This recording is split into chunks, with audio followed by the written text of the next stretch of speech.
नमस्ते दोस्तों। आज हम बात करने वाले हैं एक ऐसी ट्रेन जर्नी की जो बाहर से तो बड़ी आम सी लगती है, लेकिन अंदर ही अंदर एक बहुत बड़े घोटाले की कहानी छुपाई हुई थी। तो सवाल यही है कि ट्रेन में मिलने वाला एक सिंपल सा खाना आखिर कैसे करप्शन और धोखेधड़ी के इतने बड़े जाल का पर्दाफाश कर सकता है। चलिए इस पूरी कहानी की तह तक चलते हैं। तो सीन शुरू होता है मालवा एक्सप्रेस से। इस ट्रेन को लेकर ना काफी टाइम से शिकायतें आ रही थीं। ऐसी अफवाहें थीं कि यहाँ पैसेंजर्स से जमकर ओवरचार्जिंग होती है। बस इन्हीं अफवाहों की सच्चाई जानने के लिए एक यूट्यूबर निकल पड़े इस मिशन पर। तो हुआ ये कि एक यूट्यूबर ने मालवा एक्सप्रेस का टिकट कटाया।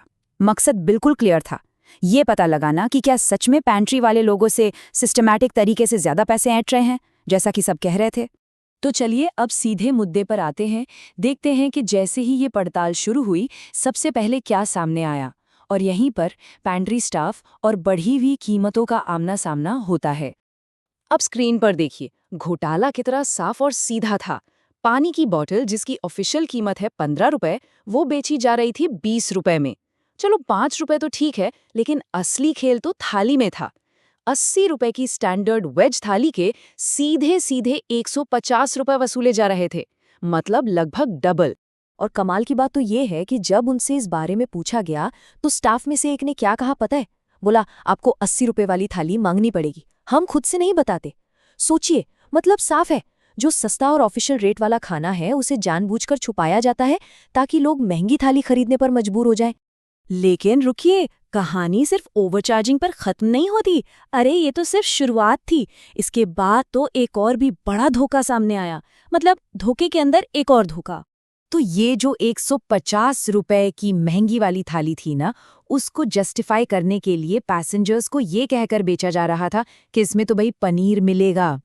पर सवाल तो यही है कि क्या सच में पनीर था? पनीर के नाम पर आखिर खिलाया क्या जा रहा था? और जो सच सामने आया उसे सुनकर शायद यकीन ना हो। पनीर के नाम पर लौकी की सब्जी खिला रहे थे। जी हाँ, आपने सही सुना, लौकी। इसे आप क्या कहेंगे? ये तो खाने के नाम पर सरासर धोखा है। लेकिन ये सिर्फ कुछ रुपयों की बात नहीं है। इस पूरी धोखाधड़ी का एक इंसानी पहलू भी है जो दिल दुखाने वाला है। चलिए अब ये देखते हैं कि इस स्कैम की असली कीमत असल में कौन चुका रहा है। उसी ट्रेन में एक पैसेंजर मिले जो गुम्मा बनाते हैं। अब गुम्मा क्या है? ये हाथ से बनाई जाने वाली कच्ची ईंटों को कहते हैं, और ये काम मतलब बहुत ही ज्यादा मेहनत और मशक्कत वाला होता है। और आपको पता है इस जीतोड़ मेहनत की कमाई कितनी है? 1000 ईंटें बनाने के बाद जाकर मिलते हैं सिर्फ 800 रुपए। अब आप खुद सोचिए, ऐसे में एक एक रुपया कितनी बड़ी कीमत रखता है। तो अब सोचिए, उस ईंट बनाने वाले मजदूर जैसे पैसेंजर्स के लिए 150 रुपए की एक थाली सिर्फ एक महंगा खाना नहीं है, ये उनकी दिन भर की कमाई पर सीधा हमला है। ये घोटाला सबसे ज्यादा चोट उन्हीं लोगों को पहुंचाता है जो पहले से ही सबसे ज्यादा कमजोर हैं।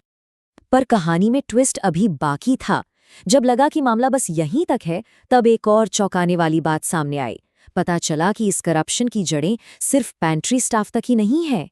हुआ ये कि इसी जांच पड़ताल में एक दूसरी साइड स्टोरी भी निकल कर आई। आरोप ये लगे कि कुछ और कंटेंट क्रिएटर्स भी हैं जो इस पूरी सिचुएशन का फायदा अपने मतलब के लिए उठा रहे थे। पेंट्री स्टाफ का कहना है कि ब्लैकमेलिंग का एक पूरा प्रोसेस चलता है। देखिए कैसे।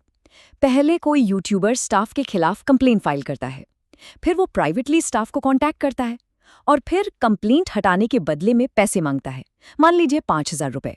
और जैसे ही पैसा मिला, कंप्लेंट और नेगेटिव वीडियो सब गायब।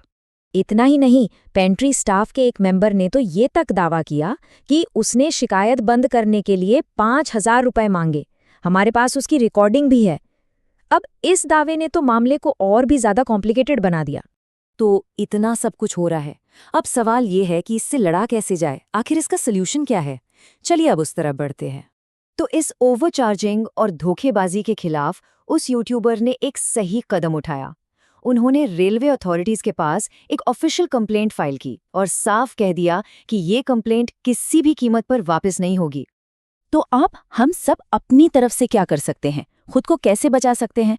कुछ बहुत सिंपल सी चीजें हैं जो हमेशा ध्यान रखनी चाहिए। पहला, आईआरसीटीसी के ऑफिशियल रेट्स क्या हैं ये पता होना चाहिए। दूसरा, हमेशा पहले सरकार के तय रेट वाला स्टैंडर्ड खाना ही मांगे। तीसरा, कुछ भी खरीदे उसका बिल जरूर लें। चौथा, शिकायत करनी हो तो रेल मदद जैसे ऑफिशियल तरीकों का ही इस्तेमाल करें। और सबसे जरूरी बात, अगर कोई कहे कि पैसे ले देकर मामला सेटल कर लो तो ऐसे लोगों से दूरी रहें।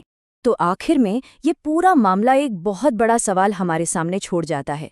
जब एक आम सा सफ़र इंसाफ के लिए एक लड़ाई बन जाए तो इस बदलाव को लाने की फाइनल जिम्मेदारी आखिर है किसकी? क्या ये सिस्टम की जिम्मेदारी है, अधिकारियों की है, या फिर कहीं ना कहीं हम सबकी भी है?